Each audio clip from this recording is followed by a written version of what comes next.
Kabut tebal menyelimuti Eropa pasca Perang Dunia Pertama.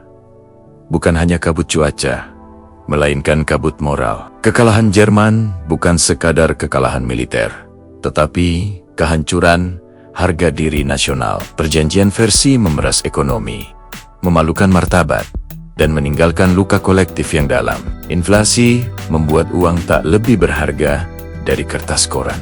Republik Weimar tampak rapuh, gagap, dan tak mampu melindungi rakyatnya. Dalam kekosongan inilah, ekstremisme menemukan momentumnya. Seorang mantan kopral tentara, tanpa prestasi militer berarti, tanpa pendidikan tinggi, tanpa latar elit, perlahan ia naik ke panggung sejarah. Namanya Adolf Hitler. Ia tidak datang membawa solusi ekonomi terukur atau program negara rasional.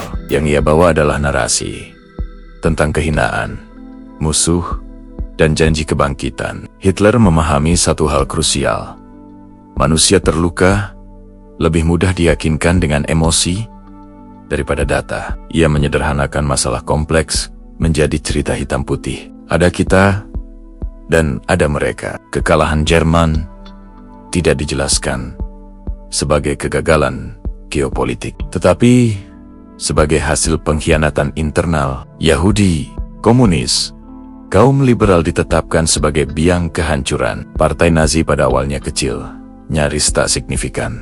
Namun, mereka unggul dalam satu bidang, propaganda. Bahasa disederhanakan, simbol diperkuat, emosi dimanipulasi, kebohongan tidak dipaksakan sekali, tetapi diulang terus-menerus hingga terasa akrab. Kudeta gagal tahun 1923 justru menjadi panggung. Penjara tidak membungkam Hitler, ia memberinya waktu. Mein Kampf ditulis bukan sebagai buku ide, melainkan manual kekuasaan. Isinya terang, rasisme biologis, antisemitisme ekstrem, dan keyakinan bahwa kekerasan adalah alat sah politik. Ketika depresi besar melanda dunia, demokrasi Jerman runtuh perlahan. Pengangguran massal, ketakutan sosial, dan kebuntuan politik membuka jalan bagi Nazi tahun 1933.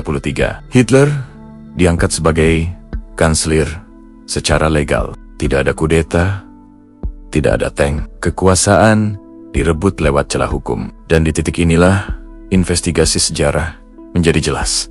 Nazi bukan kecelakaan. Ia hasil kompromi elit, pembiaran publik, dan manipulasi hukum. Parlemen dibungkam, pers dikontrol, oposisi ditangkap, negara hukum berubah menjadi negara ketakutan. Gestapo bekerja tanpa pengadilan. Kamp konsentrasi pertama dibangun bukan untuk Yahudi, melainkan untuk lawan politik. Mesin represi dirakit bertahap agar masyarakat terbiasa. Propaganda menjadi senjata utama. Joseph Goebbels menguasai narasi nasional. Radio masuk ke setiap rumah. Film, poster, dan pendidikan diseragamkan. Fakta kalah oleh repetisi. Kebenaran kalah oleh volume. Ketika perang dimulai, kebohongan mencapai puncaknya. Ekspansi wilayah dijual sebagai pembelaan diri. Kekerasan dijual sebagai takdir sejarah. Jerman bergerak cepat.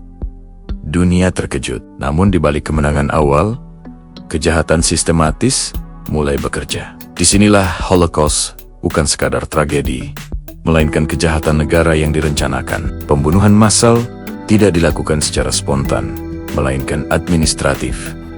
Ada jadwal kereta, ada arsip, ada anggaran, ada birokrat. Namun di tengah genosida ini, muncul satu kisah yang sering dipelintir, bahwa Hitler menyisakan satu orang Yahudi. Fakta sejarah menunjukkan adanya satu pengecualian personal. Edward Bloch, dokter Yahudi di Linz yang pernah merawat ibu Hitler dengan empati dan keringanan biaya. Bloch tidak langsung dikirim ke kamp konsentrasi. Ia diberi perlindungan khusus dan akhirnya diizinkan emigrasi ke Amerika Serikat. Namun disinilah manipulasi narasi sering terjadi. Pengecualian ini bukan bukti kemanusiaan Hitler. Ia tidak mengubah kebijakan.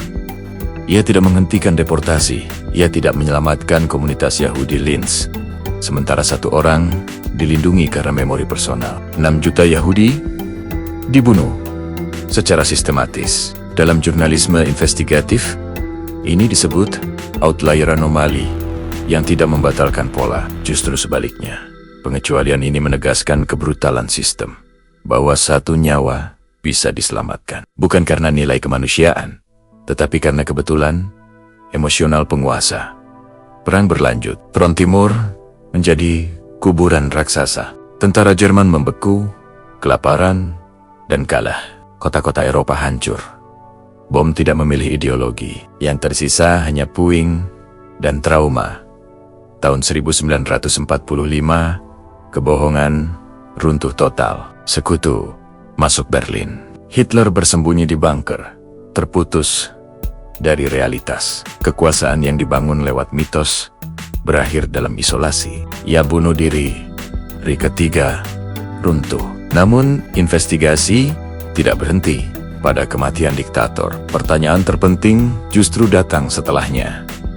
Bagaimana masyarakat modern bisa ikut terlibat? Bagaimana profesional, guru, dokter, insinyur, dan birokrat menjadi bagian dari mesin pembunuh? Jawabannya tidak sederhana, tetapi jelas. Ketika kebencian dilegalkan, ketika propaganda menggantikan fakta, ketika hukum tunduk pada ideologi, maka kejahatan menjadi normal. Kisah Hitler dan Nazi bukan sekadar sejarah Jerman. Ia adalah studi peringatan global tentang betapa rapuhnya demokrasi, tentang betapa berbahayanya kultus pemimpin, tentang betapa mematikannya kebohongan yang diulang tanpa henti, dan tentang satu pelajaran paling keras. Sejarah tidak runtuh karena monster, tetapi karena manusia biasa yang berhenti berpikir kritis.